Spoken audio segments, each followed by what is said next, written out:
ಬಂದಂತಹ ನಾಡನನ್ನು ಎದುರಿಸುವ ಉದ್ದೇಶದಿಂದ ಮುಂದೆ ಹೋಗೋಣ.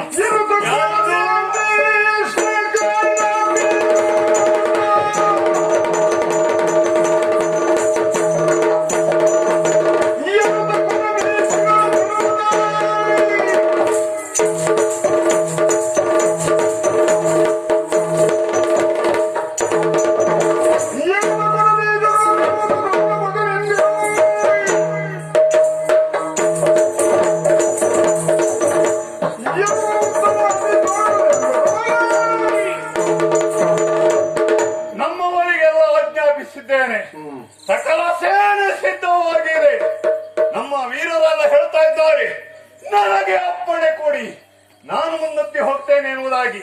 ಅವರೆಲ್ಲರ ನಾಯಕನಾಗಿ ನಾನೇ ಸಕಲ ಸೇನೆ ಕಟ್ಟಿದ್ದೇನೆ. ಹೌದು, ಅದ್ಯಾರು ಬರ್ತಾ ಇರುವುದು?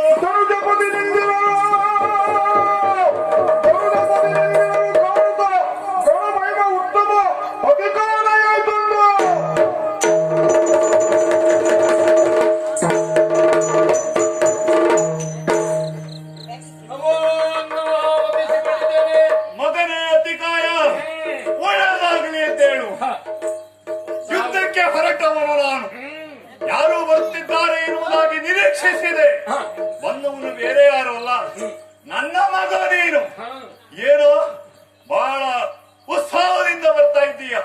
ಬರುವುದಕ್ಕೆ ಕಾರಣ ಏನು ಅಂತ ಬೇಕು. ಹೇಳುವುದಕ್ಕೆ ವಿಧಾನ ಉಂಟು ಅಂತ ಅದ್ರ ಒಂದು ಮಾತನ್ನು ಹೇಳಬೇಕಂತಿದ್ದೇನೆ. ಎಷ್ಟು ಹೇಳಬೇಕು ಅಷ್ಟು ಹೇಳಿದ್ರೆ ಕೇಳುವ ವ್ಯವಹಾರ ನನ್ನನ್ನುಂಟು.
ಅಂದ್ರೆ ಇದುವರೆಗಿನ ಎಲ್ಲ ನಿಮ್ಮ ಸಾಹಸವನ್ನು ಅಲ್ಲ ನಿಮ್ಮ ಕಾರ್ಯವನ್ನು ವೀಕ್ಷಿಸಿದ್ದೇನೆ.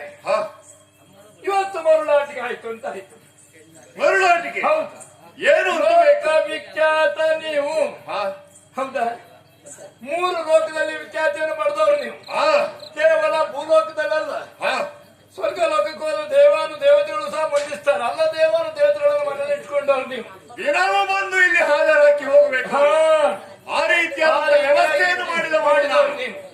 ಇನ್ನು ಪಾತಾಳಕ್ಕೆ ಹೋಗಿ ಪಾತಾಳದಲ್ಲಿಯೂ ಹಾಗೆ ನಿಮ್ಮನ್ನು ಮನ್ನಿಸುವವರು ಬೇಕಾದಷ್ಟು ಜನ. ಈ 7 ಲೋಕದಲ್ಲಿ ಕೆಲವಷ್ಟು ಲೋಕದಲ್ಲಿ ನಿಮ್ಮನ್ನು ಮನ್ನಿಸ್ತಾರೆ. ಎಲ್ಲರೂ ನಾನು ಹೇಳಿದ ಹಾಗೆ ನಡೆದುಕೊಳ್ತಾ ಇದ್ದಾರೆ. ನೀವು ಹೋಗುದಿಲ್ಲ ಬಿಡಿ.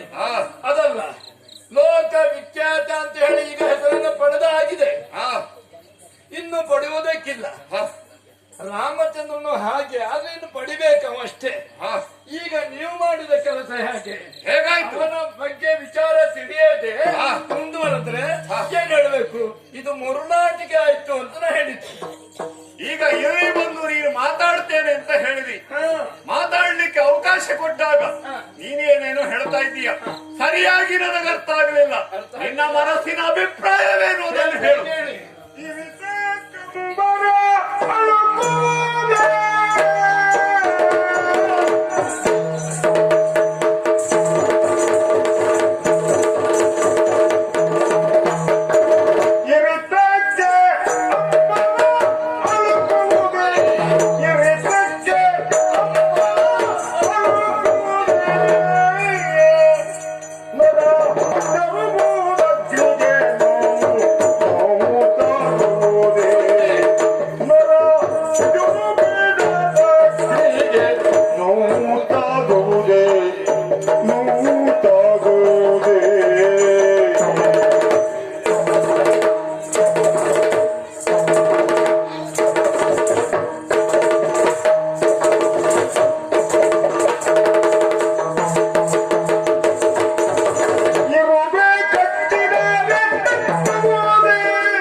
ಸ್ವಲ್ಪ ಆಲೋಚನೆ ಮಾಡಬೇಕು. ಯಾವುದೇ ಕಾರ್ಯವನ್ನು ಮಾಡಬೇಕಾದ್ರೆ ಪೂರ್ವ ಪರ ವಿಚಾರವನ್ನು ತಿಳಿದುಕೊಳ್ಬೇಕಾಗ್ತದೆ.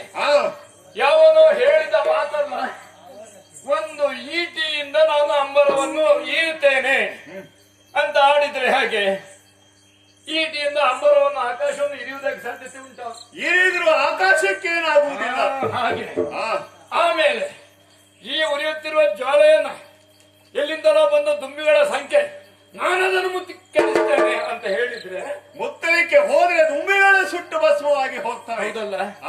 ಹೊಳೆಯ ನೀರನ್ನೊಬ್ಬ ಅಳೆದು ಹೇಳ್ತೇನೆ ಅಂತ ಹೇಳಿದ್ರೆ ಅವನ ಮೂರ್ಖತನ ಅದಾಗ್ತದೆ. ಒಂದು ಬೆಟ್ಟವನ್ನು ನಾವೇ ತಿಂದು ಮುಗಿಸ್ತೇವೆ ಅಂತ ಇರುವೆಗಳು ಮಾತಾಡಿಕೊಂಡು ಹೋಗಿ ಇರುವೆ ತಿನ್ನುವುದಕ್ಕೆ ಶುರು ಮಾಡಿದ್ರೆ ಬೆಟ್ಟವನ್ನ ಸರ್ವತಾ ಸಾಧ್ಯವೇ ಇಲ್ಲ. ಹಾಗೆ ನಾನು ಹೇಳಿದ್ದು ಇವೆಲ್ಲ ನಾವು ಈಗ ಮಾಡುವ ಕಾರ್ಯ ಇದೇ ಕಾರ್ಯವಾಗ್ತದೆ. ಹಾಗಾಗಿ ಆ ಕಾರ್ಯ ಬೇಡ ಬೇಡ ಬೇಡ. ಈಗ ಹಾಗಾದ್ರೆ ನಾನೇನು ಮಾಡಬೇಕು ಅಂತ ಹೇಳು. ಅವನ ಸಾಹಸದ ಬಗ್ಗೆ ಕೇಳ್ತೀರ ನೀವು?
ಮಾಡುವುದಷ್ಟೇ.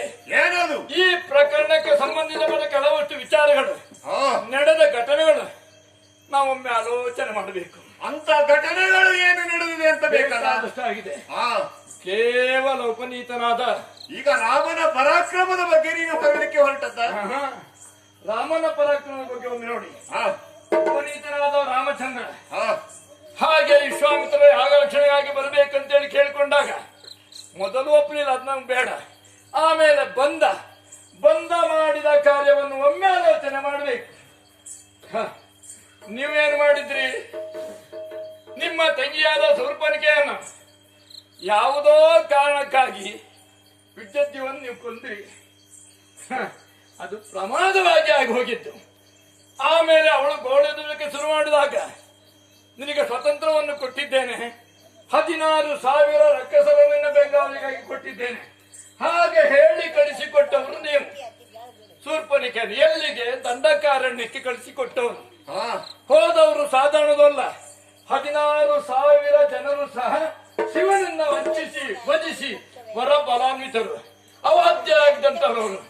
ಯಾವ ಕಾರಣಕ್ಕೂ ವಧೆ ಆಗದಿದ್ದಂತ ಅವರು 16,000 ಜನ, ಅದಕ್ಕೆ 16 ಜನ ಮುಖಂಡರು, ಅದರಲ್ಲಿ ಕರ, ದೂಷಣ, ತ್ರಿಶೂಲ ಇವರೇ ಮುಖ್ಯರಾದವರು. ಈಗ ಲೆಕ್ಕಾಚಾರ ಹಾಕಿ ನೀವು ತಾಟಕಿಯನ್ನು ಕೊಂದಾಗ ಅವರ ತಮ್ಮಂದ್ರಲ್ಲಿ ಇವರು ಹೋದ್ರು. ಹೇಗಾದ್ರೂ ಮಾಡಿ ಇವರನ್ನು ರಾಮನನ್ನು ಸಂಹಾರ ಮಾಡಬೇಕು ಎಂಬ ವಿಚಾರವನ್ನು ಮನಗೊಂಡು ಅವರ ತಮ್ಮಂದರು ನೀವು ನೆನಪು ಮಾಡಿದ್ರು. ಹೋದಾಗ ಏನಾಯ್ತಲ್ಲಿ? ಖರ, ದೂಷಣ, ತ್ರಿಶೂಲ ಜೊತೆಗೆ 16,000 ಮಂದಿ ರಕ್ಕಸರು ಎತ್ತಿದ ಬೀಲನ್ನು ಕೆಳಗೆ ಇಳಿಸುವಾಗ ಹಣೆಯ ಬೆವರನ್ನು ಒರೆಸಿಕೊಂಡು ಆಮೇಲೆ ಬಿಲ್ಲನ್ನು ಕೆಳಗೆ ಇಳಿಸಿದ. ಈಗ ಆಲೋಚನೆ ಮಾಡಿ, ಅವನ ಸಾಮರ್ಥ್ಯ ಎಂತದ್ದು? ಅಂತ ಸಾಮರ್ಥ್ಯ ಇರುವವನು ಆಮೇಲೆ ನಿಮ್ಮ ತಂಗಿಯ ಮೂಗಿನ ಕಳ್ಕೊಂಡದ್ದು ಪ್ರಕರಣ. ಸಾಧಾರಣದವರಾದ್ರೆ ಪ್ರಕರಣ ಆಗುವುದಿಲ್ಲ. ಯಾಕೆ? ನಿಮ್ಮ ತಂಗಿ ಸಾಧಾರಣದವರ ಅಲ್ಲ, ಎಂತವರನ್ನಾದ್ರೂ ನುಂಗಿ ನೀರು ಕುಡಿಯುವ ಸಾಮರ್ಥ್ಯ ಇದ್ದವಳು. ಹಾಗೆ ಹುಳುಮಾನವರು ಎಂಬ ನೆಪದಲ್ಲಿ ಹೋದ್ಲು. ನೀನ್ ನುಂಗಿ ನೀರು ಕುಡಿಯುವುದು ಇರ್ಲಿ, ತನಗಾದ ಅನ್ಯಾಯಕ್ಕೆ ಪ್ರತಿಭಟನೆ ಮಾಡುವುದಕ್ಕೂ ಸಹ ಅವಳಲ್ಲಿ ಯೋಗ್ಯತೆ ಇಲ್ಲದೆ ಹೋಯ್ತು.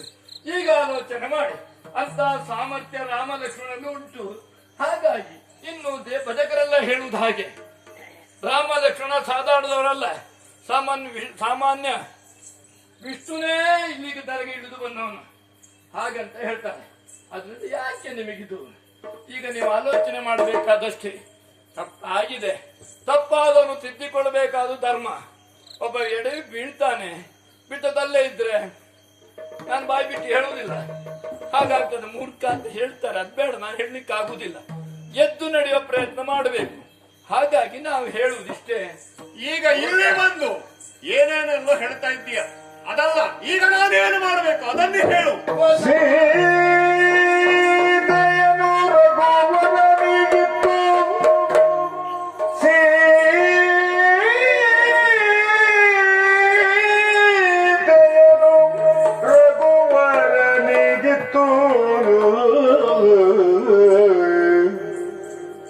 ಅನುಜಾತ ವಿಭೀಷಣನ ಪ್ರೀತಿಯಲ್ಲಿ ಕರೆತಂದು, ಅನುಜಾತ ವಿಭೀಷಣನ ಪ್ರೀತಿಯಲ್ಲಿ ಕರೆತಂದು ರಾಜ್ಯವನಾಳುವುದು, ಪ್ರೀತಿಯಲ್ಲಿ ಕರೆತಂದು ರಾಜ್ಯವನಾಳುವುದು ಕವಿಯನ್ನೆನುತ್ತಲೇ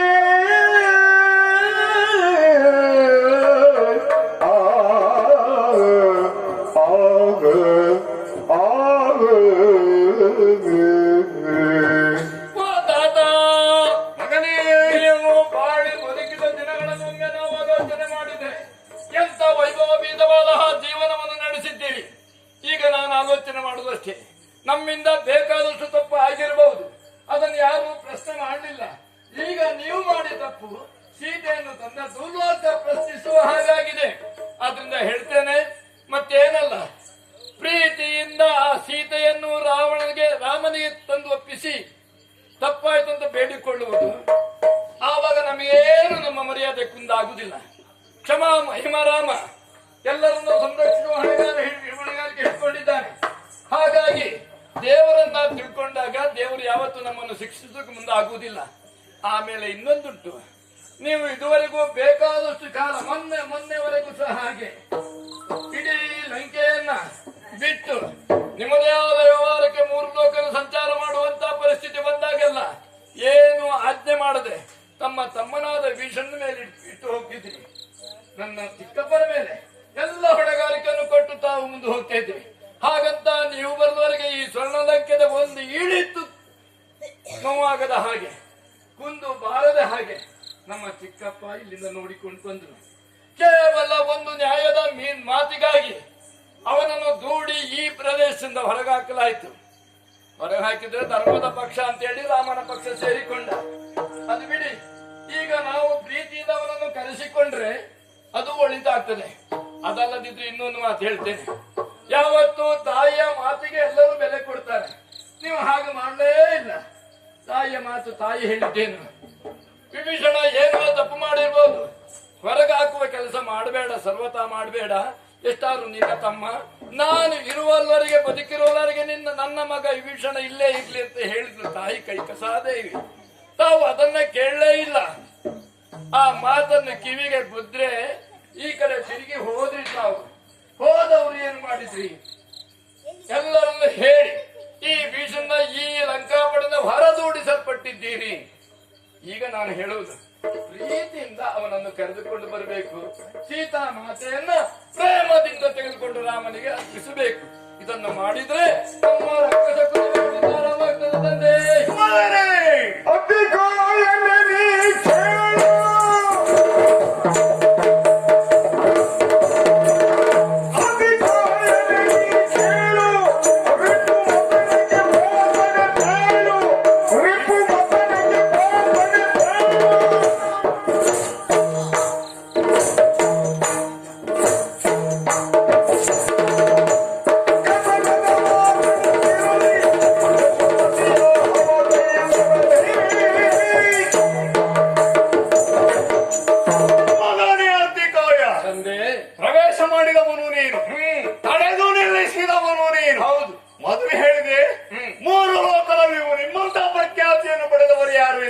ಪ್ರಖ್ಯಾತಿಗೆ ಯಾವತ್ತು ಕಳಂಕ ಬರಬಾರ್ದು. ನೀವು ಇಲ್ಲೇ ಇರಬೇಕು ಶಾಶ್ವತ ಆಗಿ ಅಂತ ನನ್ನನ್ನು ಹೊಗಳಿದು ಅಂತ ಭಾವಿಸಿದ್ರೆ ಹೊಗಳಿದ್ದಲ್ಲ ಇವ ಹೊಗಳಿದ್ಯಾರನ್ನು, ನಮ್ಮ ವಿರೋಧಿಯಾದಂತ ರಾಮನನ್ನು.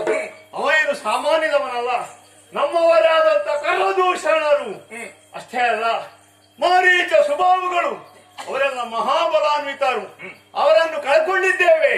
ಇನ್ನು ನಮ್ಮ ರಕ್ತ ಸಾಮ್ರಾಜ್ಯವನ್ನು ನಾವು ಹಾಳುಗಿಡಬಾರದು. ಅವರನ್ನು ಕಳ್ಕೊಂಡಿದ್ದೇವೆ ಅನ್ನುವಾಗ ಅರ್ಥ ಮಾಡಿಕೊಳ್ಬೇಕು. ಸಾಮಾನ್ಯದವರಲ್ಲ ಎನ್ನುವುದಕ್ಕೆ ಅವನು ವಧಿಸಿದ್ದಾನೆ, ಅವನ ಅಸಾಮಾನ್ಯ ಅಂತ ಹೇಳಿದ್ನ. ಸಿಂಹದ ಹೊಟ್ಟೆಯಲ್ಲಿ ಸಿಂಹವೇ ಹುಟ್ಟಿದೆ ಅಂತ ಭಾವಿಸಿದವನು ನಾನು. ಸಿಂಹ ಹುಟ್ಟಿದ್ದಲ್ಲ, ಇದೊಂದು ನರಿನನ್ನು ಹೊಟ್ಟೆಯಲ್ಲಿ ಹುಟ್ಟಲ್ಲ ಅಂತ ಭಾವಿಸ್ತೇನೆ ನಾನು. ಸೀತೆಯನ್ನು ಯಾಕೆ ತಂದಿದ್ದೇನೆ, ಅವಳನ್ನು ಯಾಕೆ ಇಟ್ಟಿದ್ದೇನೆ, ಅದನ್ನು ನಿನ್ನಲ್ಲಿ ಹೇಳುವಂತ ಅಗತ್ಯ ನನಗಿಲ್ಲ. ನೀನು ಹೇಳಿದ್ದೇನು?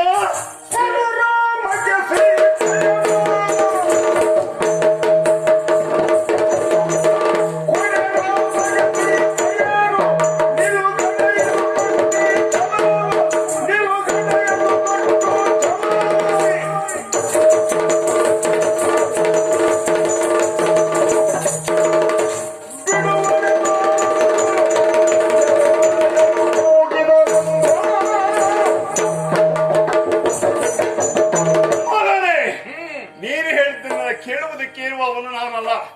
ಒಂದು ವೇಳೆ ನಮ್ಮ ಆರಾಧ್ಯ ದೈವನಾದಂತ ಪರಮೇಶ್ವರನು ಬಂದರೂ ಸಹ ಸೀತೆಯನ್ನು ಅವಳ ಒಪ್ಪಿಸುವುದಿಲ್ಲ ರಾಮನಿಗೆ.